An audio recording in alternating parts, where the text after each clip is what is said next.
September 11th, 2001, a day that changed our nation forever. We witnessed the unimaginable as the Twin Towers fell. Thousands of lives were lost in an act of terror that shook the world. In the face of this tragedy, heroes emerged. Firefighters, police officers, and countless brave souls who ran towards danger to save others. Across the nation and here in Hillsborough County, we honor the memory of those we lost and celebrate the heroism of those who gave everything. We pay tribute to the victims, the families, and the heroes of 9/11. We stand together as a community. Hillsborough County, honoring the past, protecting the future.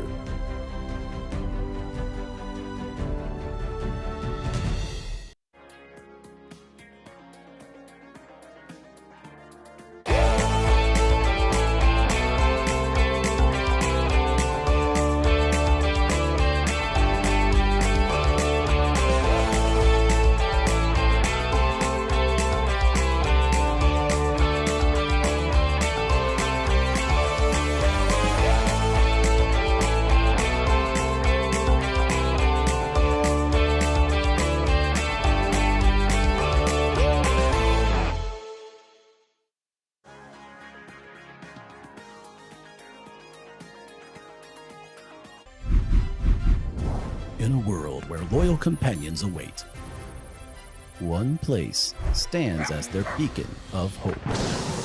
The Pet Resource Center of Hillsborough County, where you can adopt your very own superhero. Adopt a dog, find your sidekick, and unlock the power of unconditional love. Suit up, show up, and adopt today. For more information, visit hcfl.gov/pets.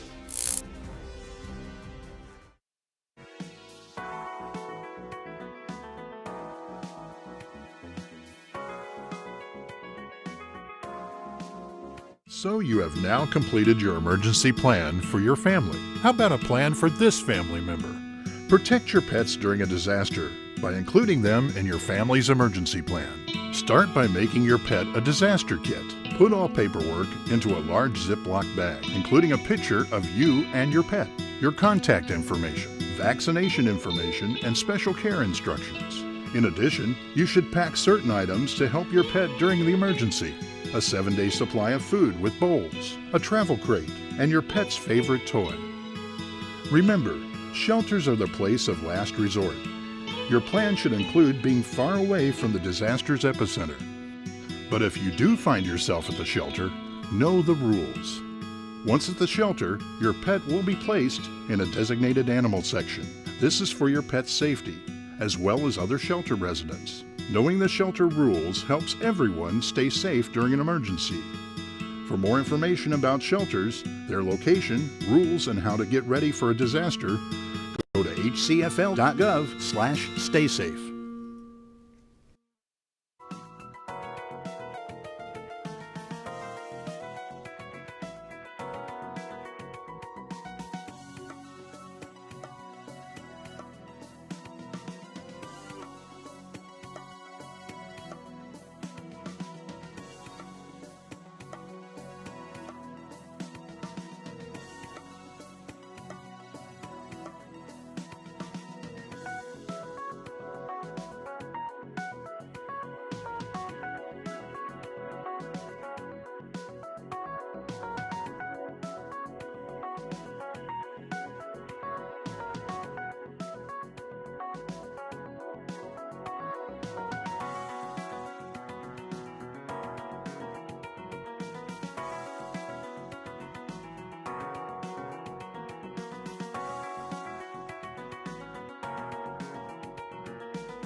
Good morning and welcome to the September 9, 2025 land use meeting of the Hillsborough County Board of County Commissioners. Would everyone please rise for the pledge and invocation given by our chaplain, Commissioner Gwen Myers. I pledge allegiance to the flag of the United States of America and to the republic for which it stands, one nation, under God, indivisible, with liberty and justice for all. Go ahead. Oh, gracious Heavenly Father, I come to you thanking you for another day. Thank you for this meeting. Thank you for our employees who have worked so hard for this agenda. I ask that a special blessing for all applicants who submitted their application, and we will discuss their business today. Continue to bless this board as we make the right decisions in your holy name. I pray, amen. Thank you, Commissioner Myers. Commissioner Cameron Cepeda is on her way and will just be a few minutes late this morning. With that, Mr. Grady, you want to review any changes to the agenda? Good morning, Commissioners. Brian Grady, Hillsborough County Development Services. In addition to the withdrawals, continuances, remands published on page 3 of the agenda, we have the following changes to the agenda. First one on page 6, item B5, Major Mod 25-0745, revising the application number stated in the Planning Commission report from 25-0744 to 25-0745. Second change is on page 6 of the agenda, item B6, rezoning standard 25-0867, correcting the agenda on the location and recommendation as follows. The location misspelled the road location, and that's being corrected. And then the recommendation, this is a standard district and a reference subject to conditions. There are no conditions as a standard rezoning. The third change is on page 14 of the agenda, item F1, rezoning PD 24-1116. Existing 3.C3 is being modified as follows. Thought to clarify, change the word additionally to alternatively in condition 1B, and then also to clarify regarding the parking permits associated with the Hillsborough County Public Schools facilities for off-site parking. The next change is on page 13 of the agenda, item F3, rezoning PD 25-0371. Existing condition 16.C VI1 is being modified to correct a scrivener's error regarding a reference to State Road 672 when the correct reference is State Road 674.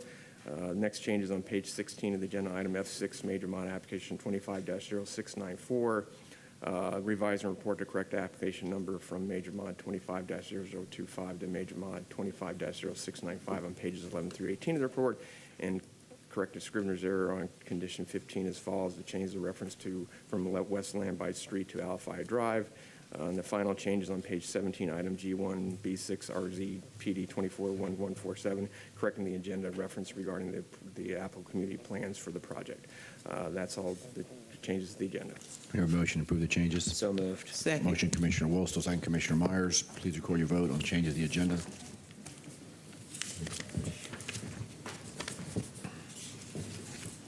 Motion carried 6-0. All right, can we have a motion for the consent? So moved. Second. Motion, Commissioner Wolstel, second, Commissioner Cohen. Please record your vote on the consent agenda.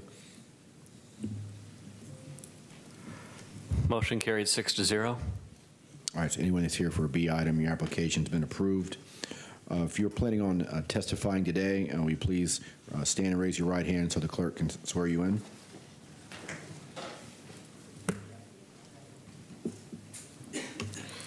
Do you swear or affirm that the testimony you're about to give will be the truth, the whole truth, and nothing but the truth? All right, thank you. You may be seated. Mr. Grady, you want to introduce the first C item? Commissioner, the first item is again item C1, vacation petition 25-0001. Facilities Management and Real Estate Developments, the State Services Department will present this item.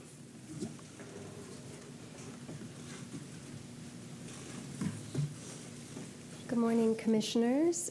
For the record, Victoria Rosenbecker with Facilities Management and Real Estate Services Department. Item C1 today is vacate ID V25-0001.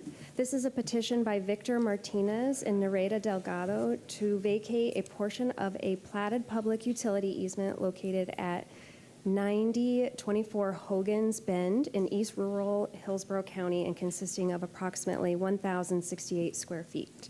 The proposed vacate area was dedicated through the plat of Pebble Creek Village Unit 1 as recorded in Plat Book 45, page 16, and is generally located north of Cross Creek Boulevard and east of Bruce B. Downs Boulevard. The petitioners have submitted this request to cure an encroachment of a roof overhang into the easement area, which was present at the time they purchased the property in 2022, and to allow for construction of a new pool and spa deck. Reviewing departments, agencies, and utility providers have raised no objections to this request. County staff has advised the petitioners that there is an abandoned force main in the vacate area, and they will likely need to cut and cap it during pool installation. Thank you for your consideration, and I can answer any questions you may have. All right, thank you. This is a public hearing. Would anyone like to speak to the item? I believe the applicant may be on virtually. Does the applicant? Yes, Please go ahead. yes, I am here. Would you like to add anything? Yes, good morning, commissioners, staff, and members of the public. My name is Roberta Meade Curry, and I'm here as the authorized agent for Ms. Delgado and Mr. Martinez, and just here to answer any questions that you might have. And I appreciate the staff preparing this and appreciate you hearing it this morning. All right, thank you. Would anyone else like to speak to the item? If not, can we have a motion? Move approval. Motion, Commissioner Wollstall, second, Commissioner Cohen. Please record your vote on C1. Motion carries 6-0. Next item. Next item is C2, vacation petition 25-0003. Facilities Management and Real Estate Services Department will present this item.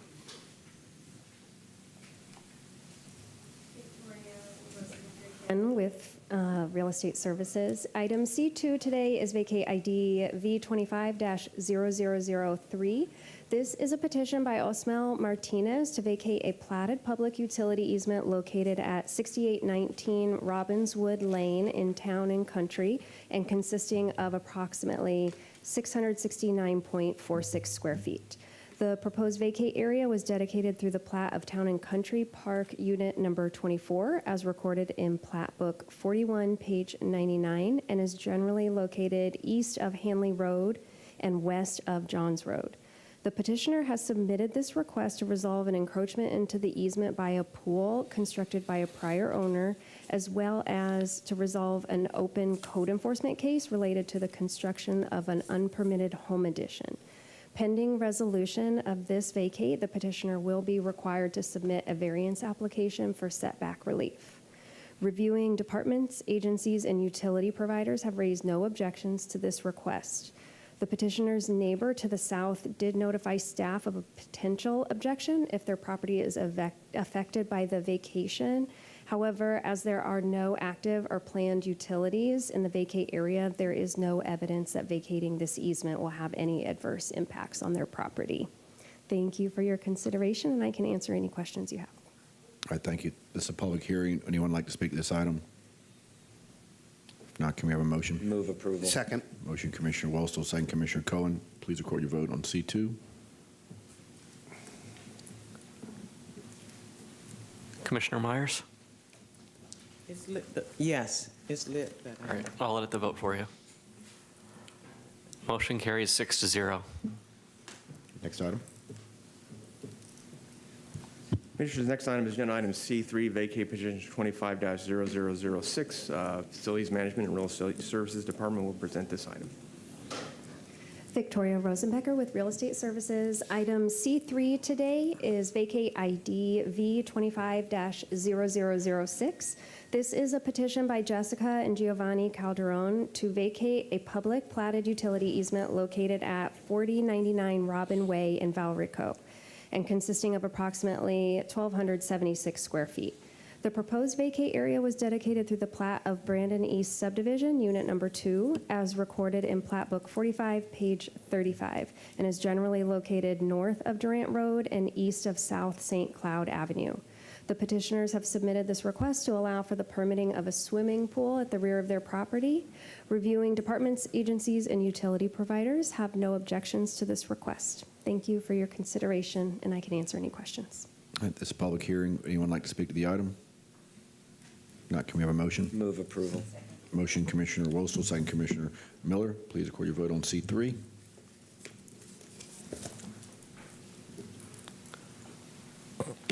Motion carries 6-0. Okay, Mr. Grady, E items. Next item in the public hearing portion of the agenda is E1, PRS application 25-0315. The applicant is Big Top of Tampa. The request is for a minor modification to a parcel located at the northeast corner of East Fowler Avenue and Jefferson Road. It's within a larger PD that's approved for commercial uses and multifamily. These changes are involving the commercial component of the project. The request is to modify number of access points and clarify uses in the right-of-way preservation areas. They're basically adding an additional internal access point and an additional access point onto East Fowler Avenue, subject to review and approval by FDOT. Staff is recommending approval, and we're available for any questions.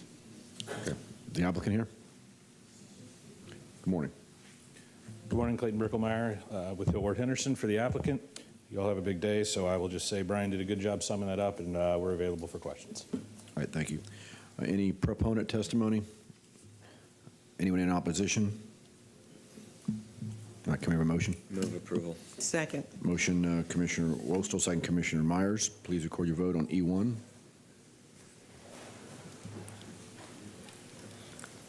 Motion carries 6-0. E2. Commissioners, next item, agenda item E2, PRS application 25-0866. This is a request for a minor modification to a portion of a PD located on Livingston Avenue, north of the intersection of Sunset Lane and Livingston Avenue. This request is for a modification of the portion of the PD currently permitted 7 single-family residential units. The southern half of the parcel is approved for commercial entitlements. The request is to modify buffering, screening, and lot development standards associated with the residential component of this project.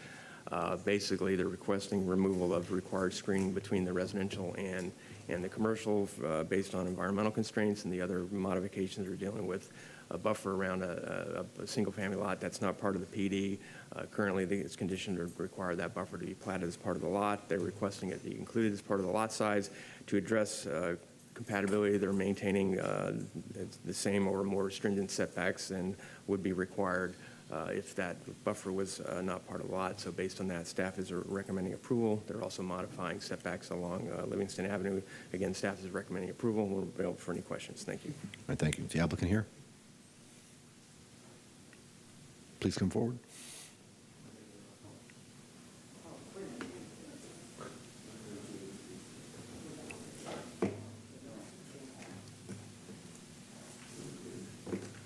Is the applicant here?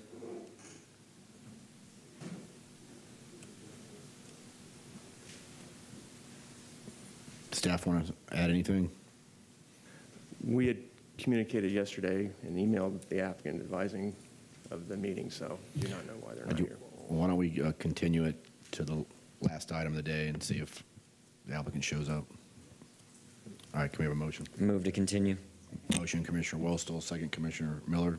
Please record your vote.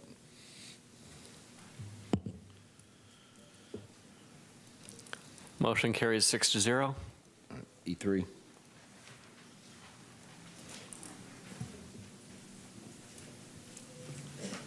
Commissioner, next item is agenda item E3, PRS application 25-0918. This is a request for a minor modification to a 3.44 acre parcel located in a PD that's located west of I-75 on the north and south side of Martin Luther King Boulevard. This request is to modify the area identified in pink to modify access points, adding a shared access point with a parcel to the west, and then adding additional secure emergency access and other additional internal access points. Staff is recommending approval, and we're available for any questions. Is the applicant here?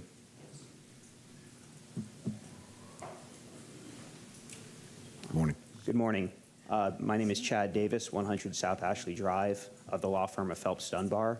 I'm here on behalf of the applicant and property owner, JP Morgan Chase Bank, along with our design team from Ryan Companies in Bowler. We really appreciate staff's hard work on this project, and we are here and happy to answer any questions as well. I have a presentation I can go into, but I'm, first of all, open to discussing whatever items are of interest here. Okay. I think we're going to be good. All right. Anyone in support of the application? Anyone in opposition? All right. Can we have a motion? Move approval. Second. Motion, Commissioner Cohen, second Commissioner Miller. Please record your vote on E3. Motion carries 6-0. All right. Next item. Commissioners, next item is agenda item E4, PRS application 25-1044. The request is for minor modification of the 4.69 acre PD that's located on the east side of Gorton Lake Road, north of the intersection of Gorton Lake Road and Bloomingdale Avenue. Commissioners, the request is to modify the development standards and site plan design and uses and operating hours. Currently, the PD has 3 development parcels with specific uses identified, and 2 of those parcels dealing with auto repair and a car wash with operating hours associated with those 2 uses. The applicant is basically removing the development parcel design, creating a one single development parcel, and removing the car wash and the auto repair uses from the PD, and also eliminating the operating hours associated with those 2 uses. And so they're removing those uses. Staff finds this approval, and we're available for any questions. Thank you. Is the applicant here?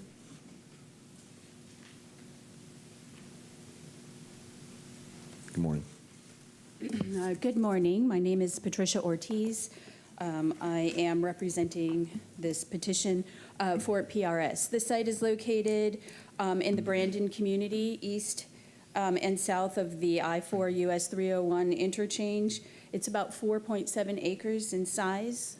The land use designation is SMU 6.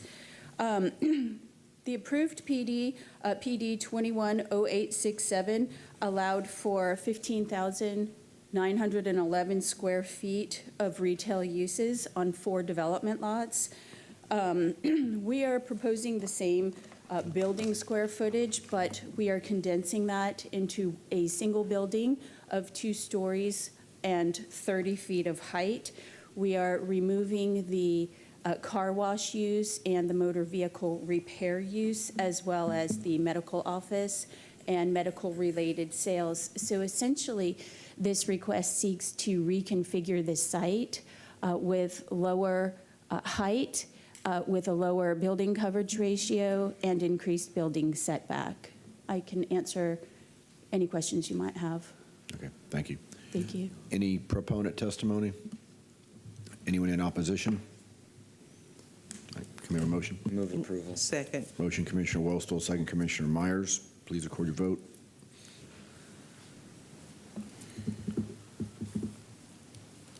Motion carries 6-0. E5. Commissioners, the next agenda item is E5, PRS application 25-1052. The applicant is Brandon Sports and Aquatic Center. The request is for a modification of the 12.5 acre piece of PD that's located on the west side of Beverly Boulevard and south of Greenwell Drive. The request is related to modifying buffering and screening and removing a requirement for a sidewalk on Greenwell Drive. The requested buffering screening is along the western and southern boundary. This parcel has 2 development options, and it's being developed under a second development option, which just sort of includes a school. The area of the requested relief from buffering and screening under the first development option for the Brandon Sports Aquatic Center had additional improved ball fields in that area, which are not going to occur under this development option. Therefore, given no change in the current configuration in the large open space area in that area, they are requesting removal of the buffering screening in that area. They are providing buffering screening on the eastern, southeastern property boundary to address additional parking being provided to accommodate the school. With respect to the removal of the sidewalk, staff does not object to removal of the sidewalk, given the fact that the project has no access to Greenwell Drive and the nature of the configuration of Greenwell Drive. So again, staff is recommending approval. We're available for any questions. Okay. Is the applicant here? Good morning. Good morning. Cammie Corbett with the law firm of Hill, Ward & Henderson. Staff summarized the requests very well, and I'm here to answer any questions should you have any. All right, thank you. Any proponent testimony? Anyone in opposition? Can we have a motion? I move for approval. Second. Motion, Commissioner Miller, second, Commissioner Myers. Please record your vote on E5. Motion carries 6-0. E6.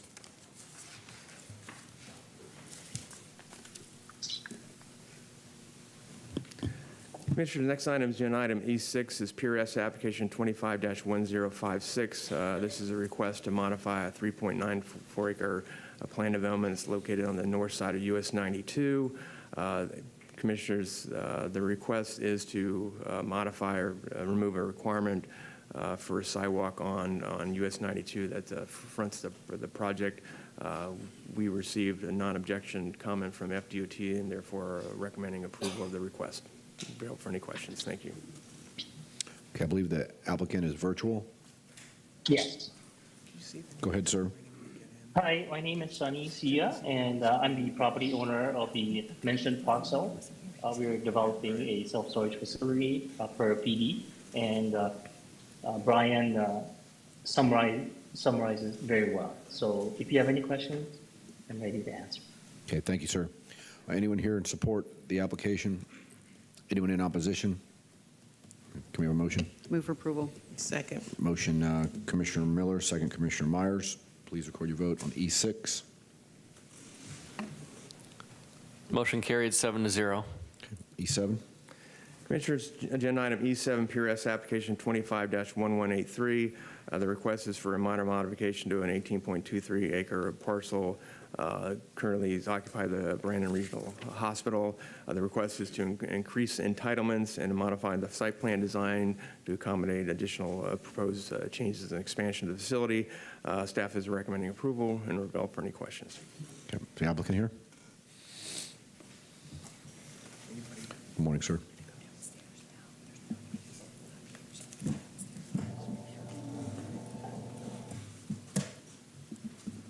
Good morning, Commissioners. Ian Anderson with Catalyst Design Group, 5100 Tennessee Avenue.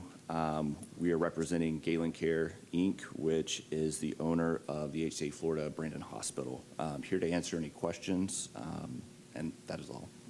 Thank you, sir. Anyone in support of the application? Anyone in opposition? Can we have a motion? Move for approval of E7. Second. Motion, Commissioner Miller, second Commissioner Myers. Please record your vote. Motion carried 7-0. Okay, Mr. Grady, go to F items. Commissioner, next item is agenda item F1, rezoning PD 24-1116. This is a request for a modification to a parcel that's located on the east side of 9 Eagles Drive, north of Racetrack Road. The request is for a modification from AR to PD to provide for an event center that's being calibrated to have basically small, medium, and large events with operating hours and basically with small and medium events require all parking to be on site, and a large event having permissibility for off-site parking subject to compliance with appropriate conditions regarding off-site parking agreements and safe pedestrian passageway for off-site parkers. Based on the surrounding development pattern, staff is recommending approval. Planning Commission found it consistent, and the hearing officer also recommended approval. We're available for any questions. Thank you. Okay, the applicant here. Thank you, Mr. Chairman and Board. Jim Porter with Ackerman, 401 East Jackson Street, Tampa. I'm here today representing the applicant. Commissioners, I want to make it very clear why we're here and why we're not here. This application is merely to institutionalize the uses that have been going on this property for over 30 years. You'll recall that the Philippine Cultural Center has been a mainstay in this community for, again, approximately 30 years. There have been activities on the site that have not been allowed by the zoning, and so we're here to correct that and institutionalize the uses that have already been going on out there over the last several decades. We are not increasing square footage. We are, in fact, making roadway improvements to the property. We have some very strict requirements about how we can use the property and how we can't. I also want to make it very clear on the record that this is not about the cell tower. There have been previous hearings and appeals in court about the cell tower. We have to show it on our site plan because your land development code requires that, but this is not a hearing about the cell tower. With me as part of the applicant's team is Kayla Harrell, who will be making the primary presentation. Jeremy Couch is a project engineer, and Michael Yates is a transportation engineer. As Mr. Grady said, we have a recommendation of approval from your staff. The Planning Commission has found we're consistent with the comprehensive plan, and the hearing officer also recommended approval. As part of the hearing master's conclusion of law, she said there is substantial competent evidence demonstrating the requested rezoning is consistent with the unincorporated Hillsborough County Comprehensive Plan and does comply with the applicable requirements of the Hillsborough County Land Development Code. I'm going to turn it over to Ms. Harrell for the presentation, and of course we'll be happy to answer any questions. Thank you.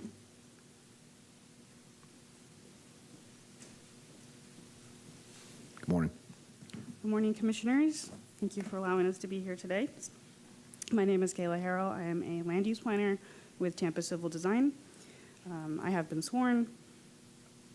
The request before you today is a very unique application. We are bringing special event uses into legal conformity. We have worked with staff collaboratively over the last year to get us here today. Just a little bit of background, the Philippine Cultural Center has been in operation since 1995. Their current location was actually strategically sought out to be centered between Hillsborough and Pinellas County at that time.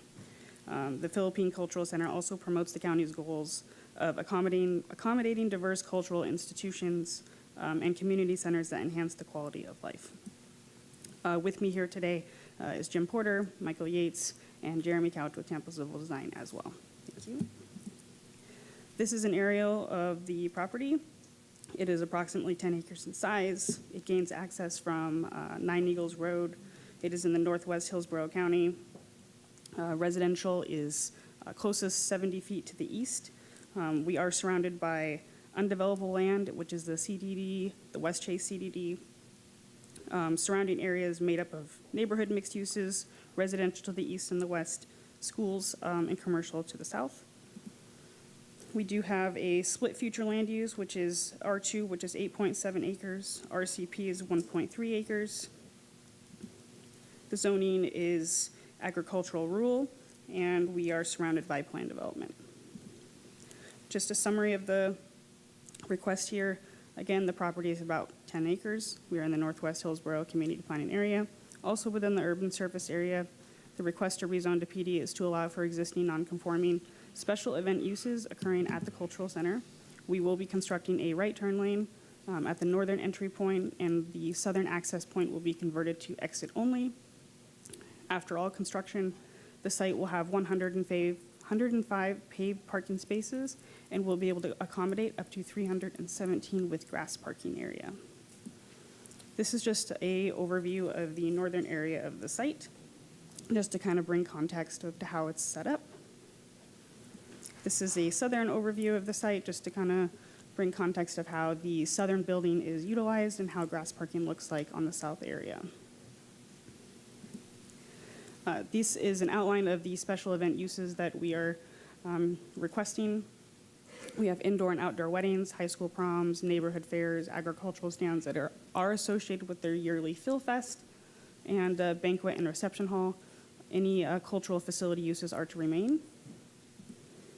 The conditions are laid out right here, but they will be conditioned as laid out in the staff report. Small events will to include the daily operations, meeting needs, small weddings and school functions. Medium events will include larger cultural events and weddings. And then the largest event, which is only applicable to Phil Fest, which is their annual once-a-year event. This is the PD plan broken up into two pieces just for reading clarity. Just important to note that we are not proposing any changes to any existing structures. This application is purely meant to increase site functionality between overall operations, parking, and buffers. This is just a little overview of our transportation connectivity. As mentioned before, we are constructing a right turn lane at the northern access point. Southern access point will be converted to exit only, and then an internal sidewalk to connect to external sidewalk connection along 9 Eagles Road.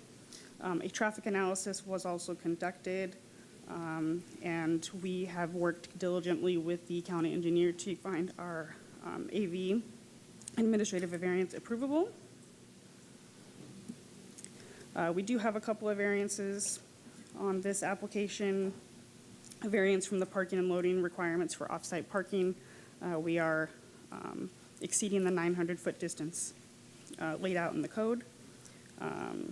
This is, however, only applicable to Phil Fest because it's only once a year and the code requires that the off-site parking be within a specified distance. This is just kind of an overview of that. As you can see here is the Farnell and Middle School with Bryant Elementary and 9 Eagles Dental where the off-site parking is established. Additional personnel is also provided for these off-site parking areas.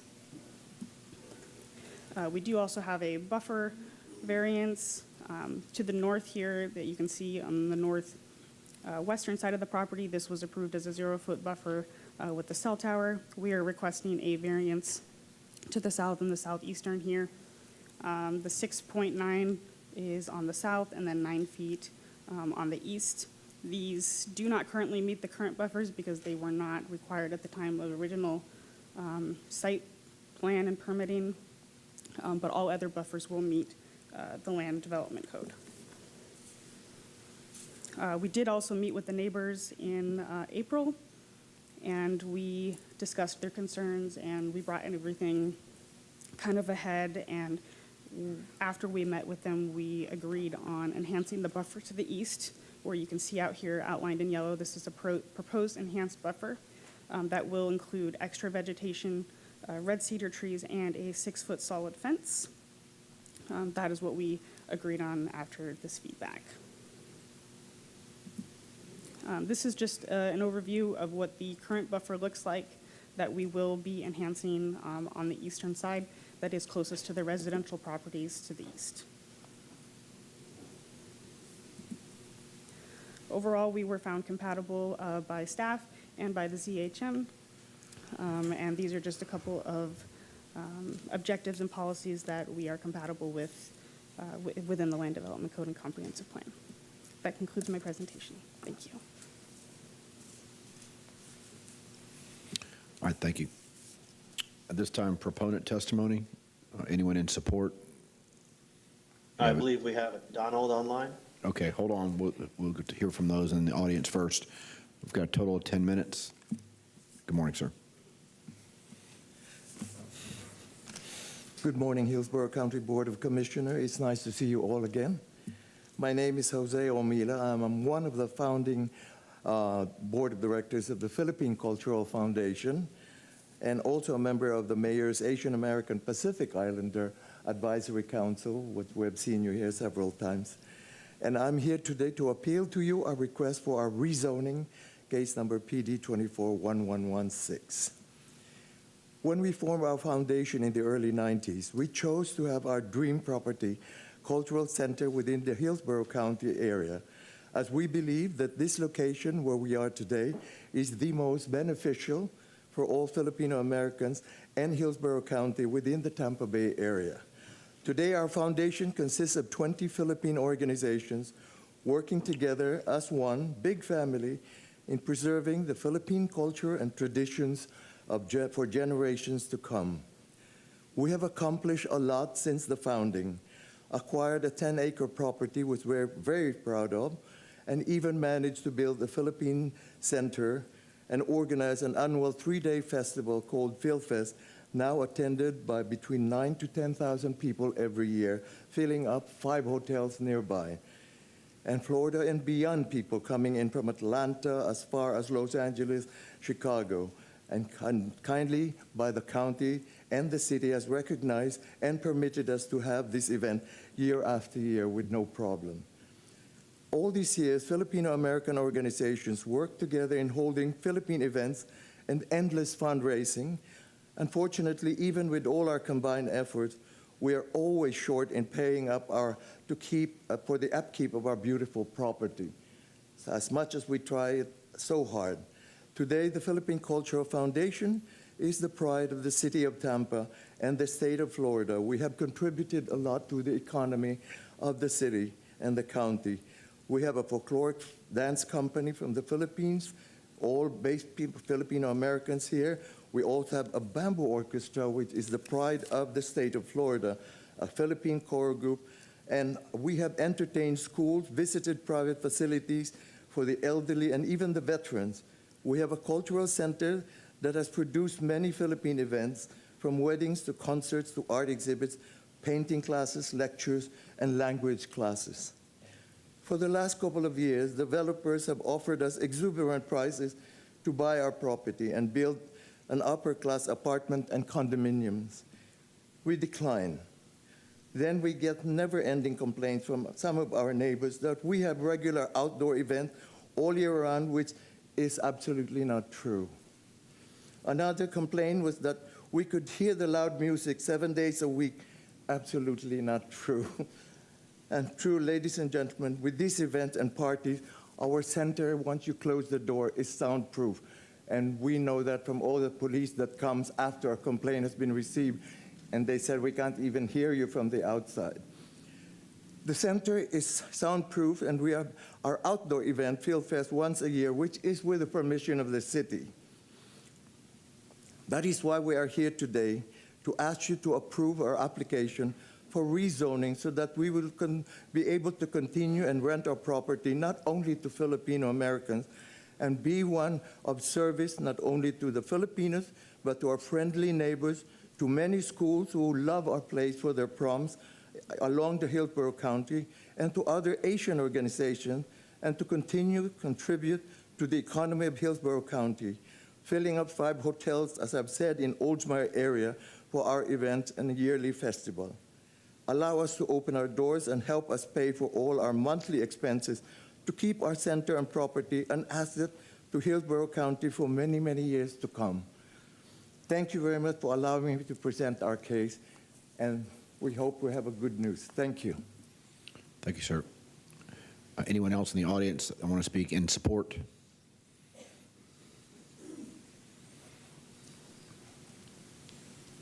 Good morning.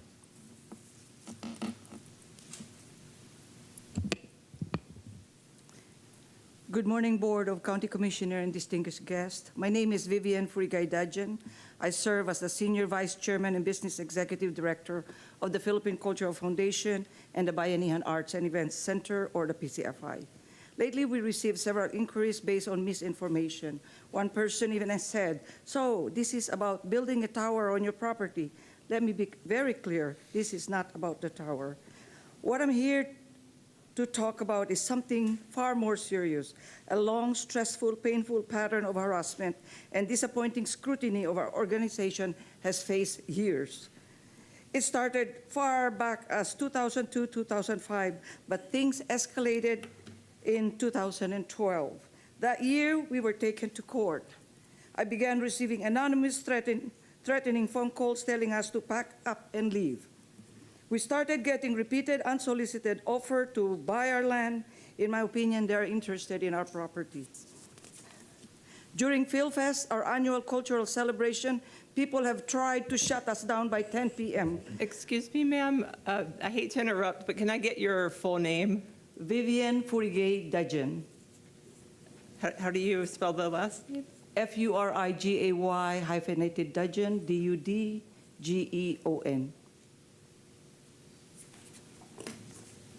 Did you speak at the zoning hearing master?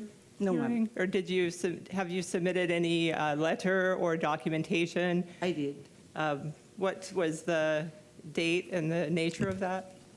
Friday, I think, if I'm not mistaken. This past Friday? Yes, ma'am. I'm sorry, ma'am, but in order to speak at the land use meeting, you must become a party of record and you must have submitted your documentation in accordance with the code prior to the zoning hearing master meeting. So I can't find you on our list of parties of record. And based on that, you'll be unable to continue to provide testimony this morning. Okay, thank you. Anyone else in the audience here in support? All right, we have someone that's virtual. Yes. Yes, sir, I'm here. Yep. Please proceed. Thank you. My name is Donald Mahakovich. I live at 15507 Eastbourne Drive. I'm a 29-year resident of the Eagles, which is one of the 3 neighborhoods closest to the Philippine Cultural Center. I own one of the closest homes in the Eagles to the Philippine Cultural Center. Although I have been a Tampa attorney for 35 years, I do not represent the applicant or any other party in support or in opposition. While I have driven by the Philippine Cultural Center thousands of times, the inconvenience caused by even its largest event, PhilFest, is minor and is comparable to when events are held at the nearby public schools on 9 Eagles Drive. Although I live close to the Philippine Cultural Center, the sound from PhilFest rarely reaches my house, and even when it does, it's not very loud. In sum, the Philippine Cultural Center has been a good neighbor for many years. I have no reason to believe that will not continue. In sum, as a neighbor, I support this application. Thank you. Thank you, sir. Appreciate your comments. This time, those in opposition, you have a total of 10 minutes. Good morning, sir. Good morning. My name is Julian Melamed. I'm a resident of Westwood Lakes, which is one of the communities that comes off, can you hear me? Yes, sir. Nine Eagles. Apologize, sir. I need to double check and make sure you're a party of record. I am. I sent in a MELAMED. M-E-L? MELAMED. And I received a letter in the mail. Okay, you did receive notice of the application to your home? Yes. Okay, well then proceed. Thank you. So I'm a resident of Westwood Lakes, which comes off Nine Eagles. Nine Eagles is a one-way, one lane in each direction, north-south road. It's our community is 178 homes. There are two other communities that come off there, the West Chase, which has got approximately 800 homes and townhouses, and then the Eagles, which has got about 1,245 homes. Since I've lived in the community since 2017, I've experienced the Phil Fest. Generally, during that time, I don't go out during the weekend because it can take me half an hour to get from racetrack, half a mile down to my entrance of my home in Westwood Lakes. My concern is that these activities really are going to make it very bad in terms of traffic getting to and from work. But my major concern is the fact that this is going to be quite unsafe for students coming from the two schools that are on the Eagles. The side that the Filipino Cultural Center is on has got a sidewalk that continues all the way from racetrack all the way to the Eagles. And it's the only way that kids on bikes and scooters, et cetera, and are walking can get to their homes. And I'm just concerned with the amount of traffic that we're going to have some fatalities because of kids traveling from school. There are a huge number of kids that do this commute every day, and I'm quite careful about driving that short distance until I get to racetrack. So I strongly oppose this. This area was never meant for commercial development, and to me it seems like this activity extends beyond the nonprofit mission of this organization. Thank you. Thank you, sir. Next.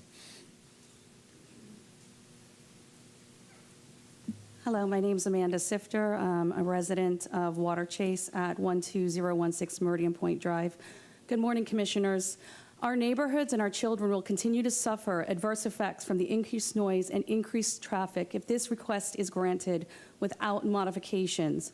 According to the Land Development Code, expansion, change, or rebuilding should only be permitted when there's no significant adverse effects on adjacent properties. We are here to show you our neighborhood has already suffered severe effects and will continue to suffer irreparable harm and loss of property value. I'm a licensed realtor. I've been licensed for 20 years. I've sold over 800 homes. I also served on the Water Chase Board of Directors from 23 to 25. Our neighborhood has 765 homes. We pay the county $10 million in property taxes and CDD fees. The Cultural Center pays the county no property taxes. It is well documented. They have been using their property in defiance of your zoning interpretation over the years. Code enforcement has cited them multiple times, and now it appears that this rezoning request is asking you to ignore their non-compliant behavior and grandfather them in. Their zoning request also appears to be a self-imposed hardship resulting from constructing an event center that is clearly too large for them to afford and maintain. Why should we be enforced to endure their excessive noise and traffic because of their self-imposed hardship? Over the years, especially the outdoor events, and I want to make it clear that this application, they're asking to have outdoor events till 11 p.m.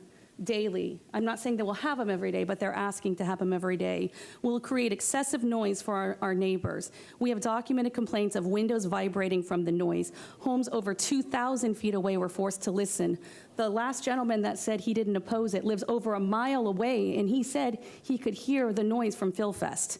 That is not quiet, guys. It disrupts our work, our sleep schedules, and their outdoor stage is only 70 feet from our homes. There should be no outdoor events allowed at night, late hours, because it travels over 2,000 feet. Their permits in the past have said that they are supposed to end at 10 p.m. Their music, they don't. They go to 11 p.m. The event can go to 11 p.m. Their music cannot. They don't understand the difference, and they play their music till 11 p.m.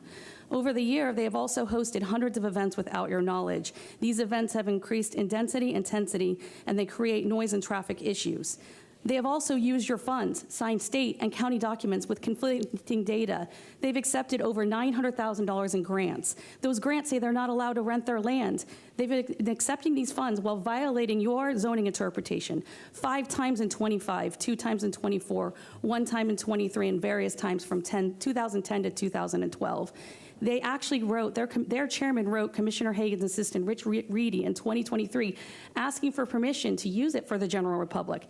They told them that they only got revenue from donations and that they only have limited use of the facility by Filipinos only. This is not what we've been experiencing. This is just what you guys didn't understand was happening. A quick Google search shows they have always used their facility as a public event center, but those records were never posted on their public calendar. They were never posted in the IRS 990 filings, but those pictures are all over Facebook. They told the Board of Commissioners in 1999 that they were going to have house paintings of Filipino artists and use the venue for touring artists, and that they were only here exclusively to teach Philippine culture, music, arts, dance as an educational and religious charitable organization. This is not what has happened. It has become a public event center. This is absolutely just unacceptable. Why should we believe now that they're going to follow whatever new rules you guys are proposing in this application? 9 Eagles Road is a one-way in and one-way out. It is substandard. And every time they host an event, cars get stuck in the lines. This is the only way to get to 3,000 homes.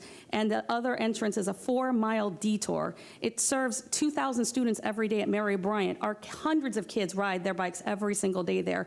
And your traffic study, or their traffic study, shows a possible 11,000% increase in traffic. This is a huge safety concern for the hundreds of children who bike to school daily. Board members, the greater issue is, why are we even here today? We have spent thousands of dollars, hours, and time off work to oppose the constant rezoning applications. These requests should never have been made to your board. They should have been denied months ago, and the land should have been found inconsistent. The road is substandard. They don't meet buffering requirements. They don't meet parking requirements, and they had to get a commercial waiver because they're over 2,000 feet from the nearest intersection. The Planning Commission needs to be redesigned because they continue to grant variances and waivers to make applications seem consistent when the truth is they're trying to force land to be consistent. We greatly oppose this. We've suffered enough, and we are asking you to deny or modify their application, especially the outdoor events that are extremely distressful for our neighbors. And the traffic patterns, they need to be better modified so that we do not have our children who are riding hundreds every day back and forth on that road when we don't have buses to Farnell Middle School. Thank you for consideration. All right, thank you. Next speaker. You have a minute, 50 seconds. Okay. My name's Fraser Henderson. I live at 12115 San Chaliford. I live about 100 feet from the outdoor stage. My family's been negatively impacted by the events currently hosted, and I'm deeply concerned about the rezoning application. Let me say this clearly. No one is opposing the cultural centre's cultural activities. No one is trying to take away their ability to celebrate heritage. The fact is, this is not about Philippine culture. It's about turning something that's a cultural centre into an events venue. Completely two different things. Very, very much incompatible in our area. Our reality is, as Amanda said, 9 Eagles is the sole ingress. Commissioner Hagan actually had concerns over congestion caused by the cell tower on 9 Eagles because it would block emergency services, putting lives at risk. One thing I'm going to skip because we don't have much time. The Financial reality. So Director of Administrative Services, Amanda was mentioning tax things there. They have confirmed from the Property Appraiser's Office that if this is rezoned, they lose their exemption, which currently gives them an $80,000 property tax exemption. They will have to pay $80,000 property tax. To fund that, they will have to drastically increase the number of events they host. The applicant has so-called event limits, and they're very misleading. A lot of smoke and mirrors here. Instead of capping attendance of small events by people, they actually say on the application, cars parked on site. This is not a mistake. This is a purposefully made loophole. A small event apparently should allow 105 cars, and it also states that foot traffic and drop-offs will not count towards small events. That means a small event could be 700, 800, 1,000 people. If this is being considered for approval, which I hope it's not, all language in the application must be corrected. Attendance must be based on people, not cars. Thank you, sir. Small events should be under 200 people. Appreciate your comments. Okay, this time the applicant has a 5-minute rebuttal. Thank you, Mr. Chair and Commission. Again, for the record, Jim Porter with Ackerman. Board members, I'll remind you again, your decision needs to be based on competent, substantial evidence. We understand there's a lot of passion about this in the neighborhood. As Ms. Harrell said, we did meet with the neighborhood in April. We tried to modify our application to address some of their concerns as much as possible. But again, this is a facility that's been in place for 30 years and has been having activities and has been generally a good neighbor. We have a recommendation of approval from your staff. That's competent, substantial evidence. We have a recommendation of consistency with the Planning Commission. That's competent, substantial evidence. We have a recommendation of approval from the zoning hearing master. That's competent, substantial evidence. Mere opposition is not competent, substantial evidence. You also have the applicant's presentation illustrating why this is appropriate. I'm going to ask Michael Yates, our traffic engineer, to come up and talk a little bit about traffic because that was something that is relevant. I'll remind you that we are making transportation improvements. We're constructing a right turn lane that will help ease some of the traffic. The other comment I need to make is PhilFest, which was commented on by Mr. Malmed, that's an allowed use now. That's directly tied to the Philippine Cultural Center, and that's been going on for a long time. The events we're talking about institutionalizing are much smaller events, but that's already allowed under the current zoning. And Mr. Yates will address some of the traffic concerns. We'll be happy to answer any questions, and with that, we'll respectfully ask for your approval. Thank you, Commissioners. Good morning, Michael Yates with Palm Traffic, and I have been sworn. I just want to address a couple of the comments that we received during the presentation. Again, the small events are limited to 105 cars. That was directed by conversations with staff to put it in terms of cars, so it was something that was quantifiable, that we could monitor at the driveway. There was a specific number of cars. So that was a staff recommended measure to evaluate for the small events. The medium and large events, they will have off-duty officers. It is part of the conditions of approval at the driveways to control traffic flow in and out. Those are only for Friday evening, Saturday, and Sunday, so they will not be occurring during any of the school normal business hours. So those are just Friday evening, Saturday, and Sunday. So that is at least the comments that I heard, but happy to answer any specific questions anyone would have. All right, thank you, sir. Planning Commission. Thank you. The subject property is located within the Residential 2 and the Research Corporate Park Future Land Use categories. The site is in the urban service area, and it's also located within the limits of the Northwest Area Community Plan. The site is in the urban service area where, according to Objective 1 of the future land use element, 80% of the county's growth is to be directed. The proposal meets the intent of this policy, including Objective 16, that requires new development being compatible to the surrounding neighborhood. In this case, the surrounding land use pattern consists mostly of single-family development and public, quasi-public, and institutional uses. The applicant has also provided information in their most recent request outlining the details of the proposed events, which is reflected in the proposed conditions of approval. These details include a description of the types of events, the amount of events that may take place within a given time frame, and the potential days and times these events may take place. With the proposed conditions of approval and the mitigation measures, the proposed use is consistent with policy direction relating to neighborhood protection and compatibility. The subject site does not meet commercial locational criteria as established under Objective 22 in the future land use element. The closest qualifying intersection to the subject site is Racetrack Road and Countryway Boulevard, which is more than 2,500 feet away from the subject site. The applicant submitted a waiver request based upon the operating characteristics and requirements proposed in the conditions of approval, as well as enhanced buffering to improve compatibility concerns. With the inclusion of the submitted waiver request and the associated justifications, the proposal meets the intent of this objective and its associated policies. Therefore, Planning Commission staff recommends the board approve the waiver request. Based on those considerations, Planning Commission staff finds the proposed plan development consistent with the unincorporated Hillsborough County Comprehensive Plan, subject to the conditions proposed by Development Services. Thank you. All right, thank you. Hearing Master. The zoning hearing master considered the proposed rezoning of the subject property consisting of approximately 10 acres located at 14301 9 Eagles Drive. The applicant's request is to rezone the property to a planned development to allow a mixed use consisting of a cultural center and existing wireless communications facility. The general areas surrounding the property consist of residential single-family subdivisions, public schools, commercial, and retail uses.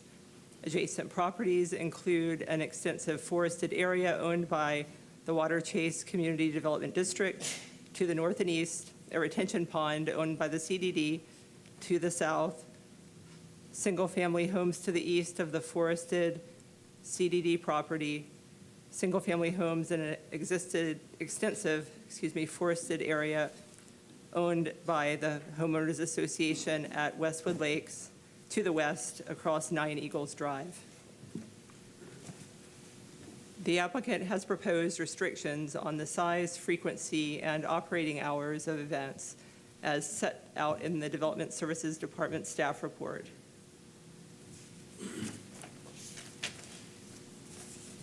The applicant is requesting a plan development variation from Land Development Code Section 6.05.02D, off-site, off-street parking requirements, as well as a plan development variation from Section 6.06.06 of the LDC, buffering and screening requirements.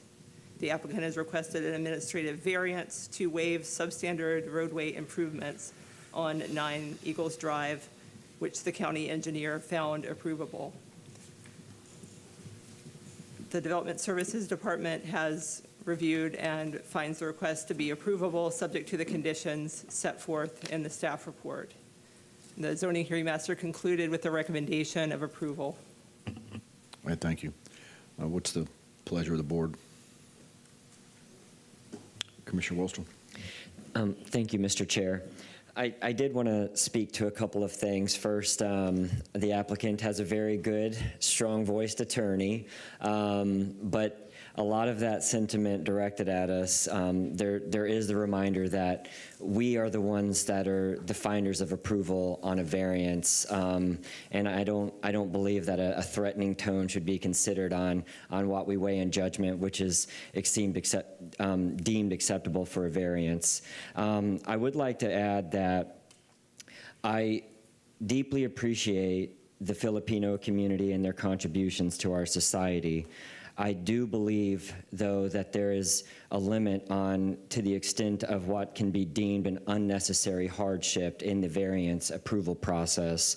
In my personal opinion, I don't believe that standard of requirement in Part 11, Section 4 variances of our Land Development Code has been met. So for those reasons today, I would support changes that would allow them to conduct the events necessary, but for them to expand and be required to park down the street and across the street is just something that I don't believe is meeting the standards of our variance requirements. I do not believe that competent, substantial evidence has been met, and for those reasons, I will not be supportive today. Thank you. Commissioner Cameron Cepeda. Yes, because of the enhanced buffering with the neighboring community and being found consistent also by planning and zoning hearing master, I really believe I will support this Philippine Cultural Center applicant. Commissioner Cohen. Yes, thank you very much. You know, we have 3 findings of approval here, and in order to overcome that, there has to be, I think, more meat on the bone. And the fact of the matter is that at every level, this was found approval by staff, by the Planning Commission, and also by the hearing master. And short of any competent substantial evidence otherwise, I think it behooves the board to approve it. I do want to say that, you know, this is not about whether or not the Philippine Cultural Foundation does wonderful work or whether or not they are important to our community. They are, and they do wonderful work. But this has to be decided on the merits, and in my view, the applicant more than met their burden. Commissioner Myers. I concur with Commissioner Cohen, therefore I move for approval. Okay, we have a motion to approve by Commissioner Myers, second by Commissioner Cohen. And I'll just say that, honestly, I'm very torn on this. If this was a brand new use, brand new request, I wouldn't even consider it. I know there was concern about, they mentioned the Phil Fest and how how crowded it is and just inconvenient it is. And I've been to the Phil Fest. I mean, it's enormous. But unless I'm mistaken, Adam, that's currently allowed, right? And that will continue. That event would be allowed today as long as it's tied to the Philippine culture, yes, sir. So it makes it really, really challenging. And I find it hard to believe that there would be another event that's non-Philippine culture related that would be as big or bigger than that. If it would be, candidly, they would go to a different venue. So it's really challenging on that. And so, okay. So with that, we got a motion to approve. Commissioner Myers, second Commissioner Cohen. Please record your vote.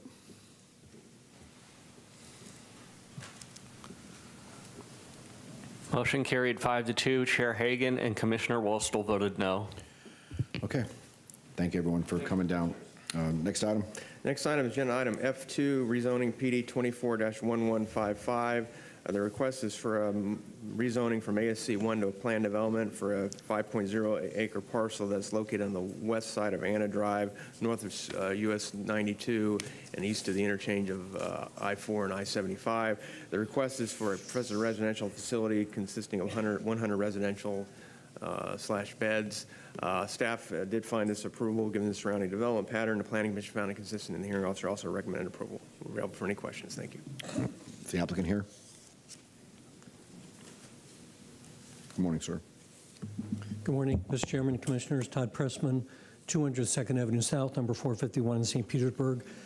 I will keep this brief unless there are questions or any concerns from the public.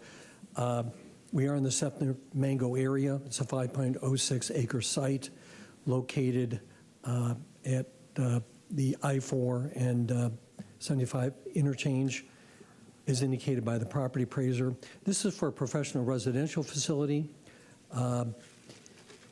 This was brought through as a remand just to increase the height of the buildings, but I will say to you that we've had all approvals from all the reviewing agencies and staff, including the ZHM. There's been no public opposition. I do have the staff here if there's any technical questions. As you can see, we're providing a lot of natural forestation that remains in place. Development Services supports improved separation between the proposed facility and neighboring properties. And you'll see that it's adjacent to pretty much intensive zoning, CG, CI, M, and CI. And it is covered in the CMU 12 future land use category, which is an intensive category. And the Planning Commission found it compatible as well. So with that, we appreciate your consideration. Thank you. All right, thank you. Anyone in support of the application? Anyone in opposition? Planning Commission? Thank you. The subject property is located in the Community Mixed Use 12 Future Land Use category. The site is in the Urban Service Area, and the subject property is located within the limits of the Sefner Mango Community Plan. The site is in the urban service area where, according to Objective 1 of the future land use element, 80% of the county's growth is to be directed. Policy 1.4 requires that all new development be compatible with the surrounding area, noting that compatibility does not mean the same as, rather it refers to the sensitivity of development proposals in maintaining the character of existing development. The subject site currently contains a single-family residential use. Single-family residential uses are also located to the north and east. Vacant land is also to the east, and light and heavy industrial and commercial uses are located to the south. The proposed rezoning to planned development meets the intent of FLU Objective 1 and Policy 1.4, as it fits within the wide range of uses in the immediate area and is also consistent with the development expected in the Community Mixed Use 12 future land use category. Based upon those considerations, Planning Commission staff finds the proposed plan development consistent with the unincorporated Hillsborough County Comprehensive Plan, subject to the proposed conditions. Thank you. Hearing master. The zoning hearing master considered the applicant's request for rezoning to a planned development zoning district for the development of a professional residential facility, type C, for a maximum of 100 residents. The applicant requested a remand to increase the maximum building height from 14 feet to 30 feet with associated site plan revisions. Zoning conditions were added in that process in order to require a residential building appearance. A planned development variation is requested as part of the rezoning application to reduce the required 30-foot buffer with type C screening to a 20-foot wide buffer with type C screening along the southern property boundary. This was found to meet the code's standard for variation, as there is existing vegetation which will serve to meet the type C screening standards and will be supplemented in any place where the screening does not conform. The reduction in buffer width is justified by the significant number of mature trees along the southern boundary, which mitigates the variation. No testimony in opposition was provided at the ZHM hearing. The zoning hearing master found that the request is consistent with the land development code and the comprehensive plan and recommended approval. Okay. Can we have a motion? Second. Motion, Commissioner Wostel, second Commissioner Myers. Please record your vote on F2. Motion carried 7-0. Thank you, Commissioners. F3. Next agenda item F3, rezoning PD 25-0371. This is a rezoning from planned development to planned development for basically a 635.7 acre parcel. It's located in the Wimauma area on the west side of County Road 579. The request is to allow for planned development consisting of I would note that this area was an area that was originally under a future plan use category of WVR2, which permitted the maximum 2 units per acre and subject to the Wimauma Village development standards. Recently, the comprehensive plan was amended to make this area Res 4 in the urban service area. Therefore, the impetus of this is to modify the development entitlements and increase development entitlements from 1,816 to 2,300 with a school, or 2,492 without a school, based on existing approvals and development pattern, and staff is recommending approval. Planning Commission found it consistent, and the hearing officer is recommending approval. Thank you. Will the applicant please come forward? Good morning, Cammie Corbett with the law firm of Hill, Ward & Henderson. I think staff explained this well. You're familiar with this site. You recently approved the comprehensive plan amendment to change this from WVR2 to Res 4, and I'm here to answer any questions should you have any. Thank you. Any proponent testimony?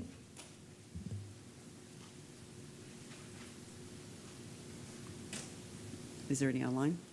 No. Any opponent testimony? Planning staff? Thank you. The subject property is located in the residential 4 future land use category. The subject site is in the urban service area, and the subject's property is also located within the limits of the South Shore Area-Wide Systems Plan. Recently, the Hillsborough County Board of County Commissioners adopted the map and text amendments, HCCPA 2408 and 2409, which were requests to expand the urban service area and change the future land use designation of the subject property to residential 4. These amendments were adopted and are now in effect today. The subject site is in the urban service area where, according to Objective 1.1 of the future land use section, 80% of the county's growth is to be directed. Policy 3.1.3 requires that all new developments be compatible with the surrounding area. Given that agricultural and residential uses surround the subject site, the proposal meets the intent of this policy direction. The proposal also meets the intent of future land use section Objective 4.4 and its modifying policies that relate to new development being compatible to the surrounding area. In this case, the surrounding land use pattern is comprised mostly of agricultural, public, quasi-public, and institutional uses, as well as single-family residential development. Policy 4.4.1 states that any density or intensity increases shall be compatible with existing, proposed, or planned surrounding development. Development and redevelopment shall be integrated with adjacent land uses through the creation of like uses, the creation of complementary uses, mitigation of adverse impacts, transportation, pedestrian connections, and gradual transitions of intensity. The proposal of a residential community would complement the surrounding area and fit in with the overall character of the area, meeting this policy direction. Based upon those considerations, Planning Commission staff finds the proposed plan development consistent with the unincorporated Hillsborough County Comprehensive Plan, subject to the conditions proposed by Development Services. Thank you. Hearing Master. The zoning hearing master considered the applicant's request to rezone the subject property to a planned development to allow up to 2,300 dwelling units, including 2,000 single-family detached lots and 300 townhome lots, and a 1,000 student K-5 public elementary school, or up to 2,492 dwelling units, including 2,192 single-family detached lots and 300 townhome lots without a school. The applicant requested design exceptions related to substandard roadway improvements on County Road 579, Westlake Drive, and Saffold Road, and new roadway improvements on Westlake Drive. The county engineer found the design exceptions to be approvable. And if the rezoning is approved, the developer will be required to construct roadway improvements that are consistent with the design exceptions. Development Services Department staff found the proposed plan development to be compatible with and appropriate for the surrounding area, and that it will not pose any negative impacts to the area. Transportation review staff stated no objections, subject to the conditions set out in the review comment sheet. The zoning hearing master concluded with a recommendation of approval. Okay, what's the pleasure of the board? Move approval. Second. Motion by Commissioner Wostel, second Commissioner Myers. Please record your vote on F3.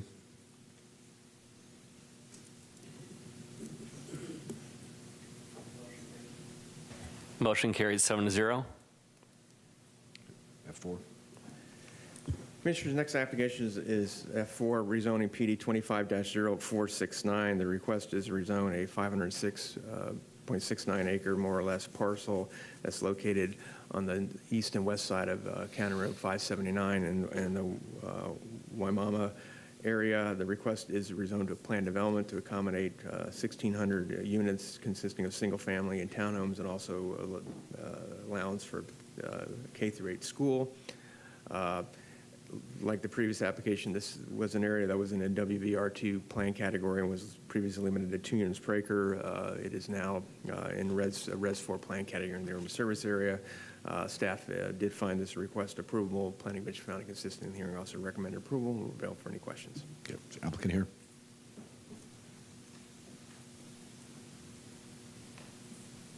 Kami Corbett again with Ward Henderson. Excuse me. This is just like the last one, very similar. You've seen this before. We have the future land use category changed to Res 4, and this is just the zoning implementing that. I'm here to answer any questions. Anyone in support of the application? Anyone in opposition? Planning Commission? Thank you. The subject property is located in the residential 4 future land use category. The site is in the urban service area, and the subject property is located within the limits of the South Shore Area-Wide Systems Plan. Recently, the site was subject to both a map and text amendment, which requested to expand the urban service area and change the future land use designation to residential 4. These plan amendments were adopted and are now in effect today. The subject site being in the urban service area, where according to Objective 1.1 of the future land use section, 80% of the county's growth is to be directed. Policy 3.1.3 requires that all new developments be compatible with the surrounding area, noting that compatibility does not mean the same as, rather it refers to the sensitivity of development proposals in maintaining the character of existing development. The subject site contains agricultural and single-family uses, and there are also single-family residential developments and agricultural uses to the west. To the east, northeast, and southeast are public, quasi-public, and institutional uses, as well as additional agricultural uses. With a residential use that's proposed, this proposal meets the intent of this policy direction. Based upon those considerations, Planning Commission staff finds the proposed plan development consistent with the unincorporated Hillsborough County Comprehensive Plan, subject to the conditions proposed by Development Services. Thank you. Hearing master. The zoning hearing master considered the proposed rezoning of the subject property, which consists of 3 parcels with a total of approximately 505 acres located south of State Road 674 on the east and west sides of County Road 579 in Wimauma. The applicant's request is to rezone to a planned development to allow up to 1,600 dwelling units and a K-8 public school for up to 1,620 students. The general area surrounding the property consists of residential, single-family, agricultural uses, and conservation lands. Adjacent properties include a county-owned parcel to the north, Southwest Florida Water Management District lands to the east and south, agricultural lands and an undeveloped residential subdivision to the south, residential single-family and mobile home uses, agricultural uses, and a TICO corridor to the west.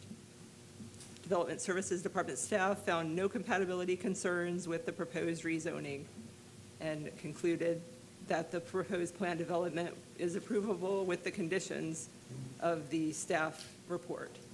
The Transportation Review staff also stated no objections and recommended approval subject to conditions.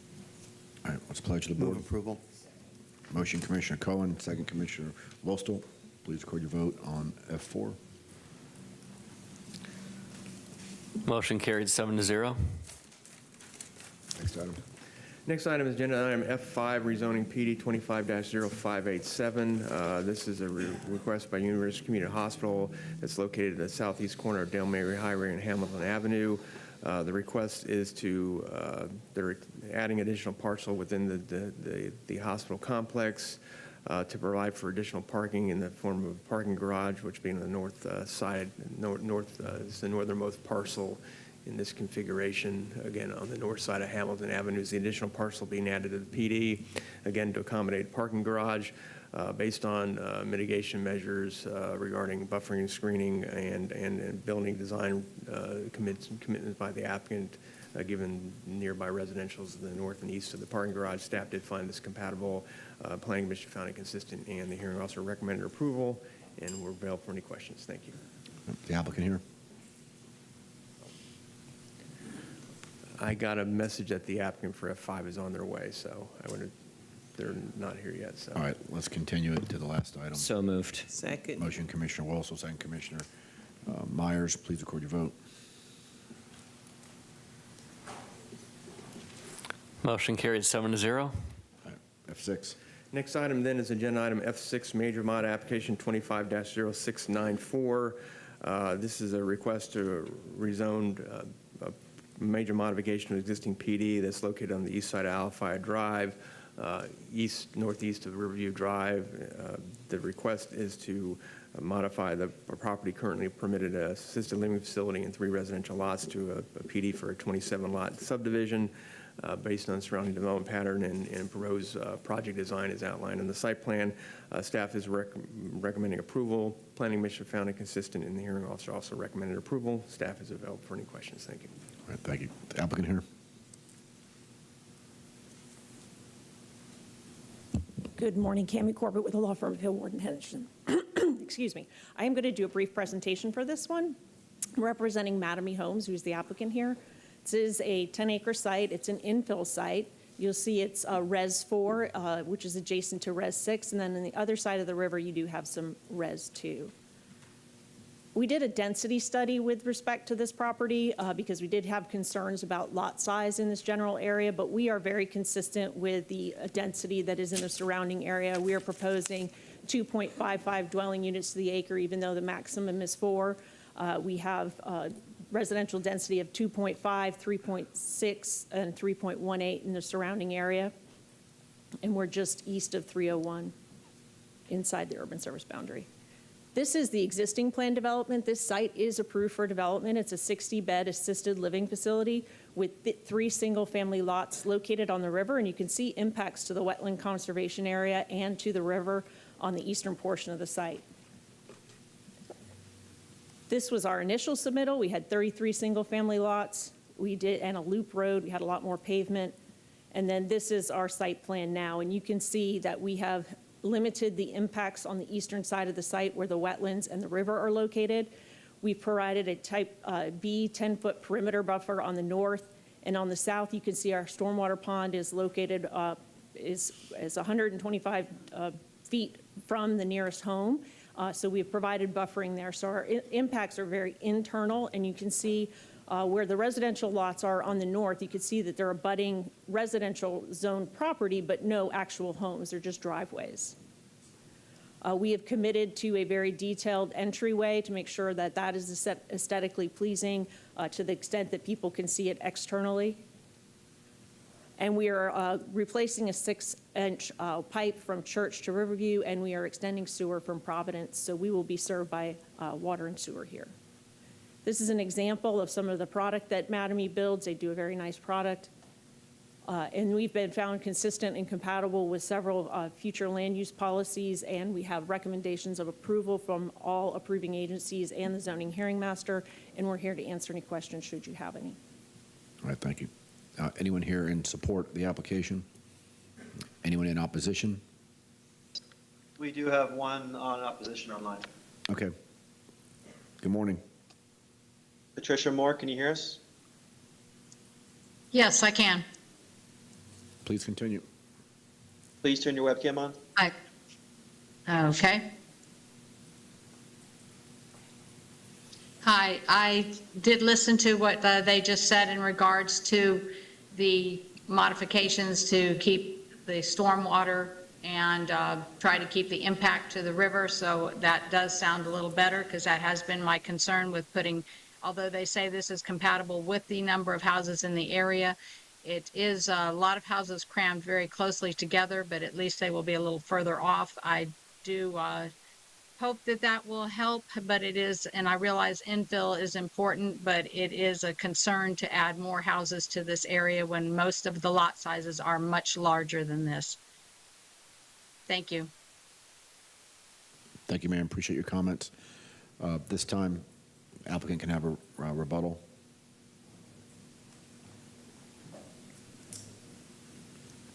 Just one, Kami Corbett again for the record, just one thing that I wanted to be sure that we pointed out, and I kind of glossed over it. We have agreed specifically to native plantings along that northeastern boundary. That was at the request of the neighbors, because we wanted to leave that as natural as possible, and I kind of skipped over that, but I want to point out that we did agree to do that on behalf of the neighborhood. All right, thank you. Planning Commission. Thank you. The subject property is located in the residential 4 future land use category. The site is in the urban service area, and it's also located within the limit of the Riverview community plan as well as the South Shore area-wide systems plan. Future land use section policy 6.3.1 encourages the voluntary clustering of density on sites to protect existing natural resources, and the proposed development will cluster all proposed single-family lots to the western portion of the site, leaving the eastern portion, which is in the coastal high hazard area and along the Alafaya River, as open space. Objective 3.2 and policy 3.2.4 require community plans throughout to be consistent with the comprehensive plan. Goal 2 of the Riverview Community Plan requires future development and redevelopment to comply with the adopted Riverview District Concept Map.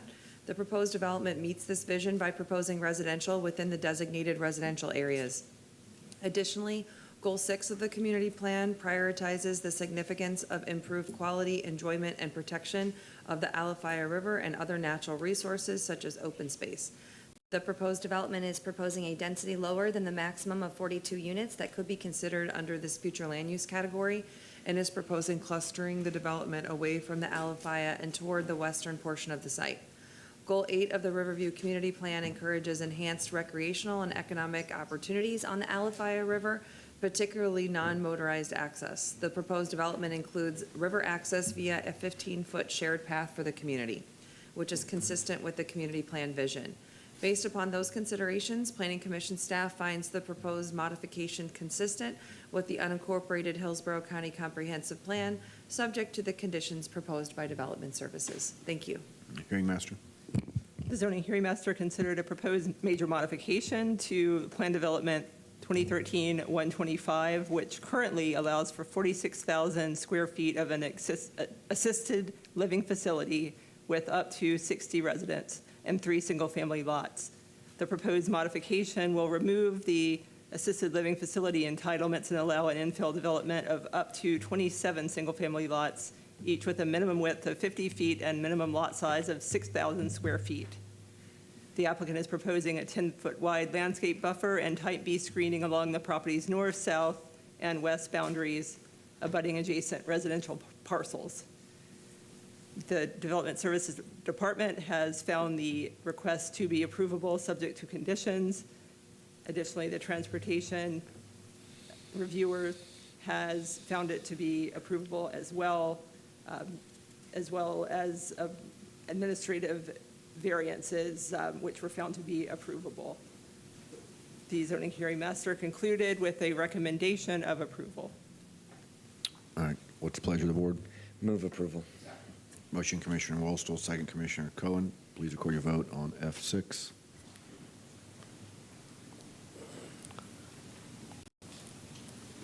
Motion carries 6-0.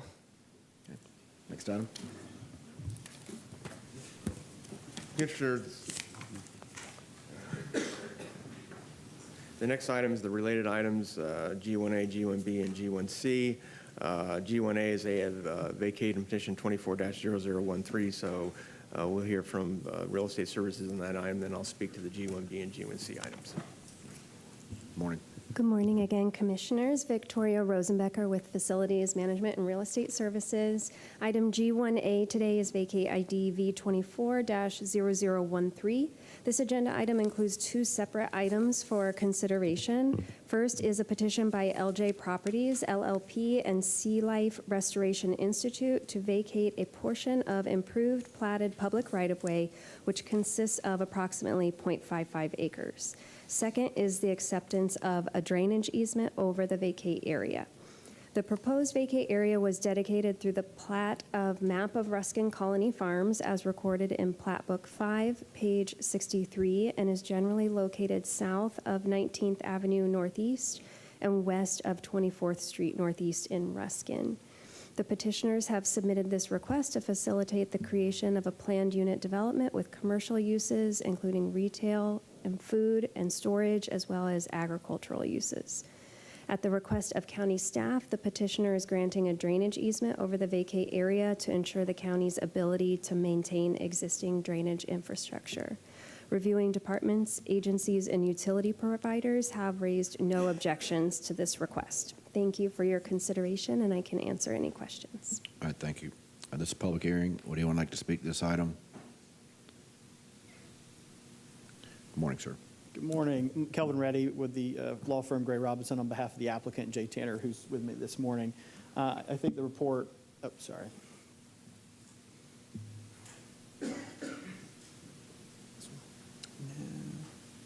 That one, yeah. I think the summarization was well taken, and I'm just here to answer any questions if the board has any. All right, thank you, sir. Anyone else like to speak to the item? Okay, we're going to defer motion until the end of G1C. Mr. Grady. Commissioners, the next item is G1B. This is the related rezoning application PD 24-1147. The request is rezone parcel from PD and AR to planned development to accommodate existing agricultural uses, commercial uses, mini warehouse, and open storage. Staff would recommend approval. The Planning Commission found it consistent with the plan, and the hearing officer recommended approval. I'm available for any questions. Is the applicant here? Good morning again, Kelvin Reddy with the law firm Gray Robinson on behalf of the applicant. This is the main application that the other 2 related applications relate to. I'll just go forward to it and summarize. But essentially, this PD has 3 tracks. The first one basically maintains what's been happening on the property for several years, which is the aquacultural use in accordance with Chapter 597 Florida statutes. Particularly, we've got some photographs of some of the greenhouses they have where they're growing endangered coral for repopulating coral populations out on our coast, and then growing native seagrasses to feed manatees. And then in track 2 is the commercial uses that staff mentioned along 24th Street. And those would be limited to commercial neighborhood and commercial general limited. We tried to remove any of the intensive, really incompatible uses and get it down to what would really benefit the local residential areas. And then in order to also ensure that we're providing the maximum amount of residential support, we included pre-K child care centers. And then the last tract on this proposal is track 3, which is where there's open storage for boats, RVs, and then a building that's already on site is being converted into storage internally. We looked around the area. A lot of the HOAs don't permit having your boat or your RV on your own property. So in order to help the residents around the area who might want a boat, might want an RV around and stay in our state parks, they've got a place to keep it and they can get to it and load up and head out and enjoy Florida. And with that, I'll answer any questions if the board has any. All right, thank you, sir. Any proponent testimony? Anyone in opposition? Planning Commission? Thank you. The subject property is located in the suburban mixed-use 6 future land use category. The site is in the urban service area, and the subject property is located within the limits of the Ruskin Community Plan as well as the South Shore Area-Wide Systems Plan.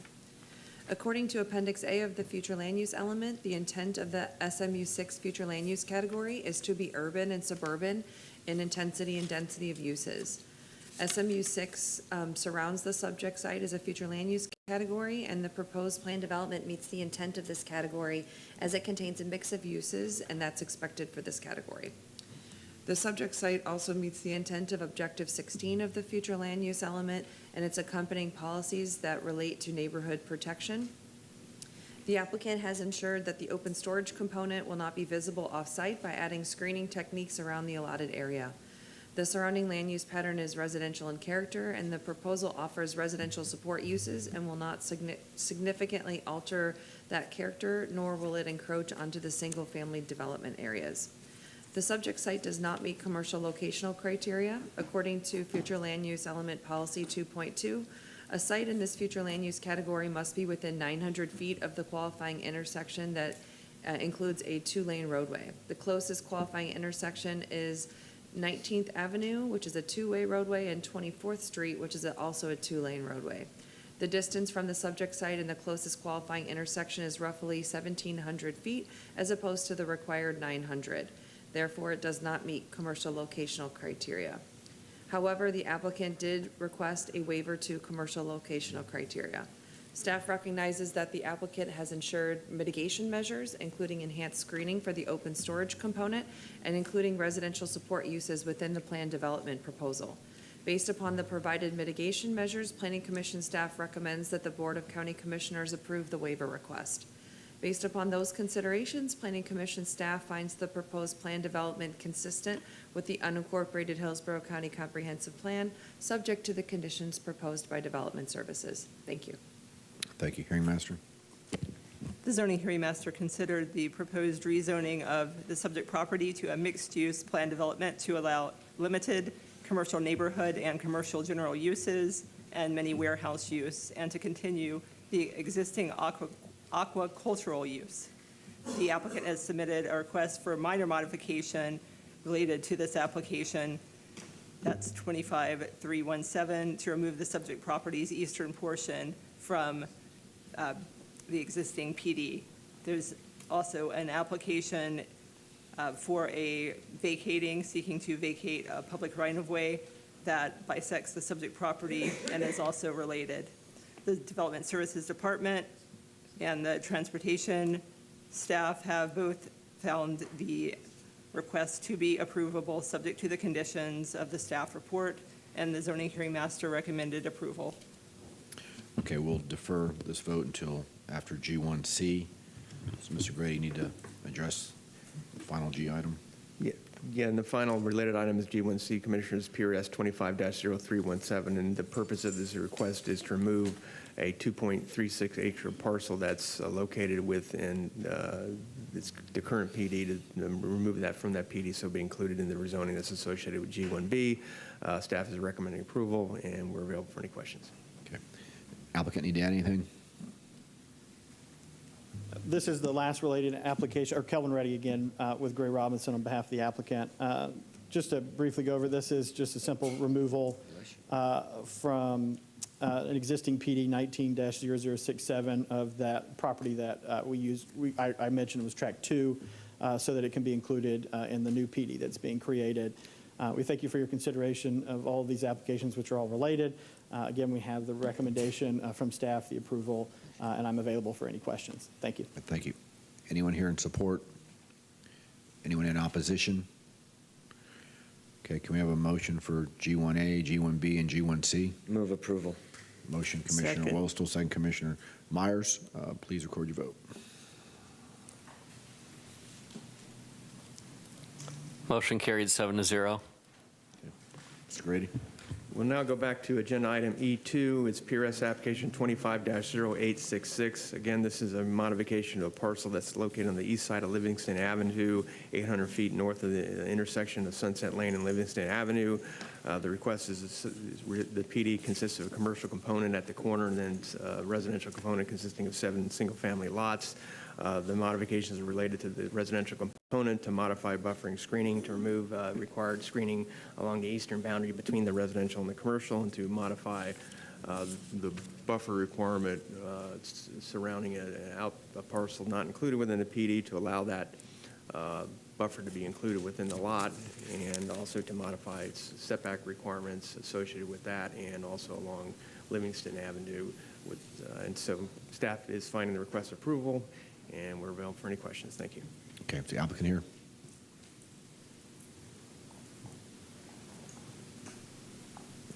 Good morning. Good morning, ladies and gentlemen, board.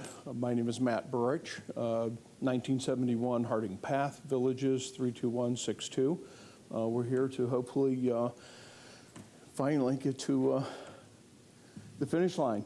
It's been a while. We're just looking to do a 7 acre subdivision. That's in essence what we're here to do. Thank you for consideration. Okay, thank you, sir. Anyone in support of the application? Anyone in opposition? Please come forward.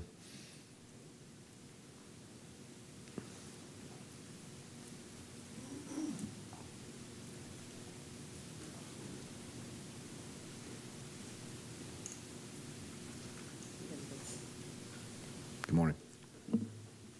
Hello, my name is James Mayer, and I live in the middle of this area they're trying to develop.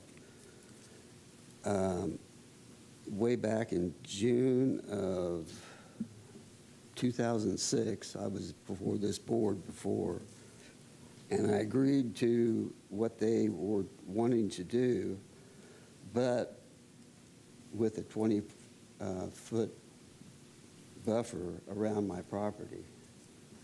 And I see that they're just trying to take it away from me.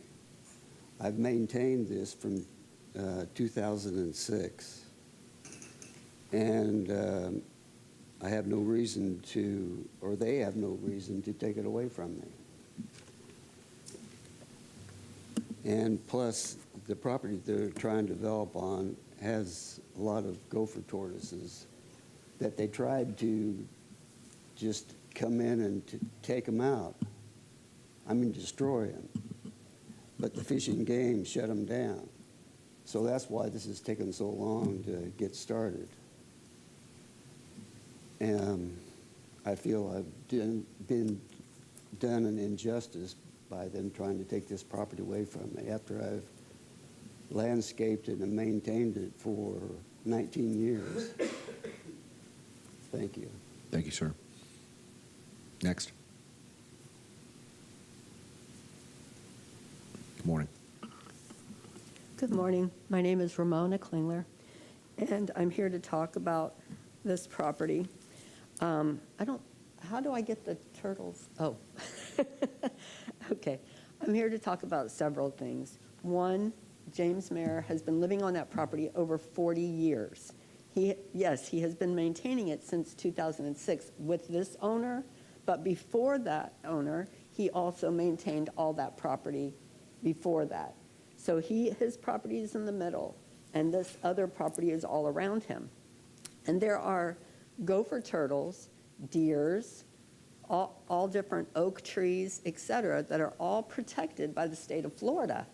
And several times in the last 19 years, or sooner really, they have came with bulldozers to start bulldozing the property without permits. Now, and they are not, and it says clearly in the state of Florida laws that the burros and the tortoises are supposed to be moved somewhere with permission by the Fish and Wildlife with the permits and take care of that. So, as you see, there are about 20 that they've taken different pictures of that live on this property surrounding and on James's property. So they're not, this needs to be addressed before you just come in and start bulldozing and start putting houses and septic tanks and things like that, because they eat and they live within a 160-foot radius. So if you take 20 of these tortoises and you say 160 feet for each one of their burrows, that's quite a bit of property. So that is one thing that needs to be addressed by all of you and by the owner of the property before he starts doing this. And then the other thing is, like James said, Mr. Myers, that he has lived there for over 40 years. He has taken care of the surrounding property just to make sure nothing, no squatters, no bad things happen when a tree falls because of hurricanes. He's been taking care of it, all because of now the document that he has that says that he has a 20-foot buffer and he can maintain this property and so on. So we just want to make sure that this original agreement is intact and that the tortoises are protected. And we did notify the Fish and Wildlife, and they said that they couldn't come here until bulldozing started, and then they would be on the property to shut it down. So I'm sorry that that's the way it works. To me, as a resident of Lutz, Florida, Hillsborough County, that shouldn't be the way it works. I feel like they should be here already, but I guess that's not how it works. So, do you have any questions? Thank you, ma'am. All right, thank you. All right, this time applicant has an opportunity for a 5-minute rebuttal. Anything you want to add?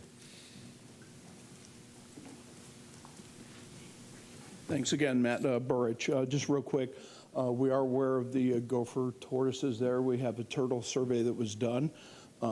We did not put bulldozers on the property. We did a bush hogging because it was so overgrown. Did not touch the burrows. The neighbor called FWC. We met them out there. He, in fact, verified that the turtles were still exactly where they were. They were unharmed.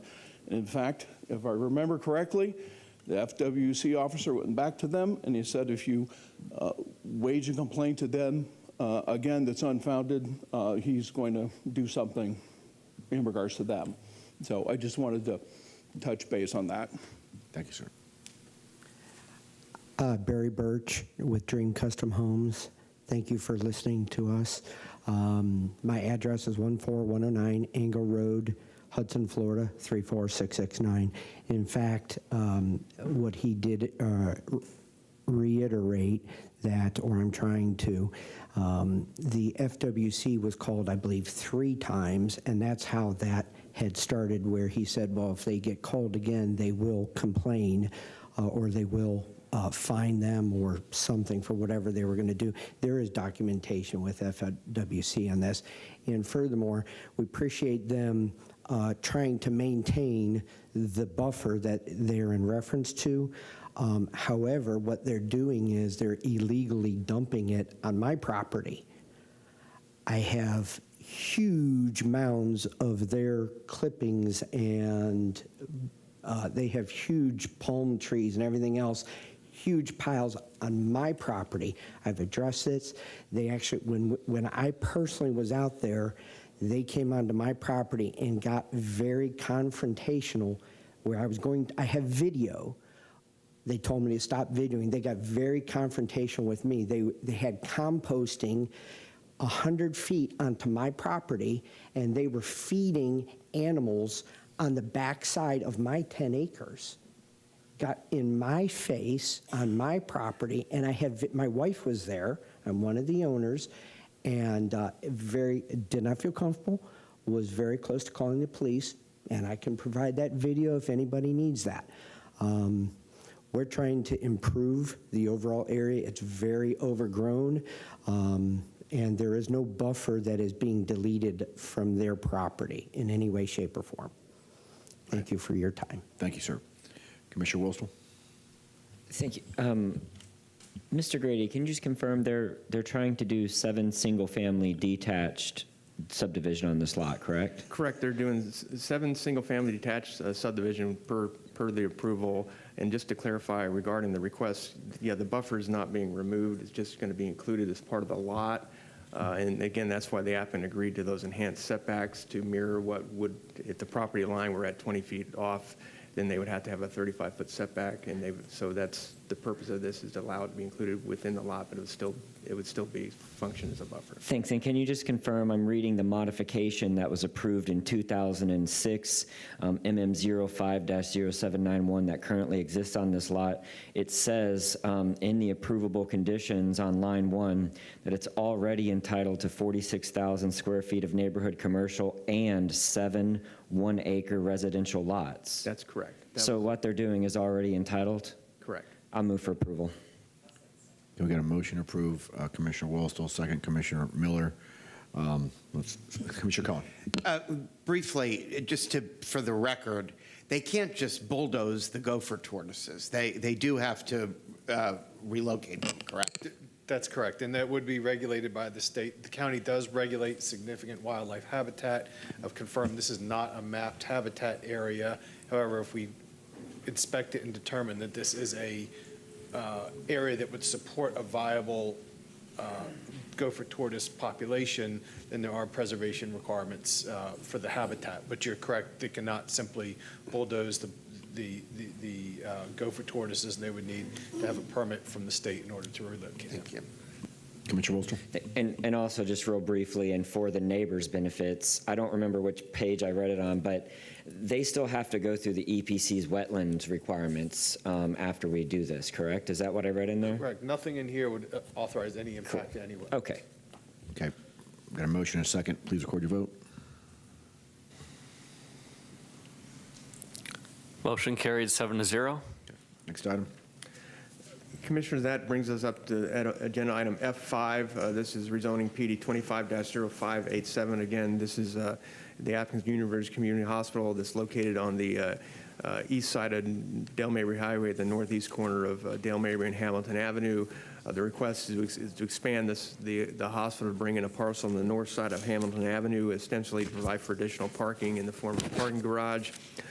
The applicant has provided enhanced buffering, advanced screening measures, and architectural treatments for the building to address compatibility with some single-family residence that's located to the north and northeast of the parking garage. Therefore, staff did find this approval subject to conditions. The Planning Commission found it consistent, and the hearing officer also recommended approval. All right, the applicant here. Good morning. Thank you. Isabel Albert with 1000 North Ashley Drive. I have not been sworn in. I need to be sworn in. Please raise your right hand. Do you swear or affirm that the testimony you're about to give will be the truth, the whole truth, and nothing but the truth? I do. Thank you. All right, thank you. Really, I have nothing further to add. This is the expansion of the hospital, and with the expansion of the hospital, obviously needs more parking, and so therefore they were lucky to have that spot on the north side and to build a parking garage to accommodate the patients and staff. I'm here if you have any questions. All right, thank you. Anyone in support of the application? Anyone in opposition? Planning Commission? Thank you. The subject property is located in the office commercial 20 and the residential 20 future land use categories. The site is in the urban service area. The subject property is not located within the limits of a community plan. The site is currently occupied by Advent Health Carrollwood Hospital, which has operated at this location for many years and has undergone multiple renovations and expansions over time. The proposed rezoning seeks to facilitate further expansion of the facility to support its continued growth and to address the ongoing need for additional parking. The area surrounding the hospital consists predominantly of single-family residential, light commercial, and heavy commercial uses. The Development Services Department has established a condition of approval requiring the northern facade of the proposed parking structure to incorporate architectural features that will help mitigate visual impacts on neighboring residential properties. This condition is essential to the Planning Commission staff's determination of consistent. To address potential visual impacts on these adjacent properties, a condition of approval previously mentioned was added to the plan development. This condition states that the northern facade, as I mentioned, will incorporate architectural softening techniques to help mitigate its visual impact. Additionally, the request includes a 60-foot setback from the northern property line, along with a 20-foot buffer featuring type B screening to further mitigate impacts on adjacent residential properties. Based upon these considerations, Planning Commission staff finds the proposed plan development consistent with the unincorporated Hillsborough County Comprehensive Plan, subject to the conditions proposed by Development Services. Thank you. Hearing Master? The zoning hearing master reviewed the request by the applicant for a rezoning of the subject properties for folio parcels to create a unified PD, which will allow the development of a parking garage, revise allowed uses, and increase the maximum floor area ratio from 0.56 to 0.63 to accommodate future hospital facility expansion. The applicant is proposing that the parking garage will incorporate architectural features to help mitigate visual impacts on residential properties. The Development Services Department has found the request to be approvable, and Transportation staff has no objections, subject to the conditions of the report. The ZHM recommended approval. All right, can we have a motion? Move approval. Second. Motion Commissioner Welstel, second Commissioner Cohen. Please record your vote.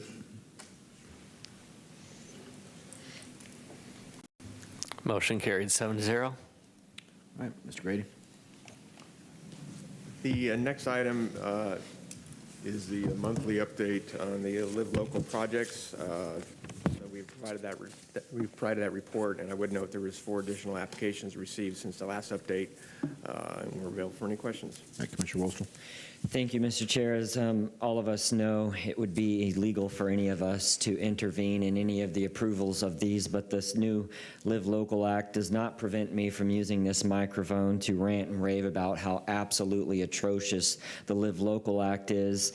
And I want to explain to the members of our community what is being approved on these items against our will, which is almost 1,000 apartment affordable units, multifamily apartments, one being 6 stories in Apollo Beach on Paseo Almar Boulevard, directly on their main strip, which we already know is absolutely horrific. A second on Apollo Beach Road and Ellsbury Road, 4 stories. That's 500 almost new units to the Apollo Beach area, which there's no possible way could absolutely be supported there. Another 261 to the town and country community on already extremely busy Memorial Highway, and another 200 to Bears where it converts to Ehrlich, which is absolutely already inaccessible at many hours of the day, and I just can't hate that act enough. Thank you, Mr. Chair. Okay, can we have a motion to accept the report? So moved. Motion Commissioner Welstel. Second. Second Commissioner Cohen. Please record your vote. Motion carried 7-0. Okay, this time we'll adjourn land use meeting and commence LDC workshop. Good morning and welcome to the Board of County Commissioners workshop on proposed amendments of the county's land development code. This is a workshop for the introduction of proposed amendments to the Hillsborough County Land Development Code. This time I'll pass it over to Mr. Grady or Adam to introduce. Yes, we have Commissioners Israel Monsanto will present these 2 items. Good morning. Good morning, Commissioners. Israel Monsanto, Development Services. Commissioners, today we have 2 Land Development Code amendments. The first one is 25-1224, Administrative Plat Approvals. This amendment will modify the process to receive, review, process, and approve plats in accordance with the sections 177-071 of the Florida statutes. This section of the Florida statute was recently amended to provide that plats or replats must be administratively approved and no further action or approval of a county governance body is required if the plat or replat complies with the requirements of sections 177.091 of the Florida statutes. This code amendment will designate an administrative county official with authority to approve the plats. And this concludes this first presentation. All right, thank you. Any questions or comments? If not, next item. And the second one is LDC 251225, Leave Local Act Administrative Approval, Land Use Restrictions Agreement Process Update. This modifies the Leave Local Act requirements and the standards for projects to qualify under the Leave Local Act in the county. This will update the zoning requirements due to recent changes, again, to Florida statutes, in this case 125.01055. Land to be developed under the Leave Local Act is limited to parcels with the following standard zoning districts: business professional office, office residential, commercial neighborhood, commercial general, commercial intensive, or manufacturing. This amendment will specify that any other zoning district that is deemed eligible by the Leave Local Act statute will also qualify for this type of projects. And this concludes my presentation. Okay. I don't see anyone in the queue, so with that, we're adjourned.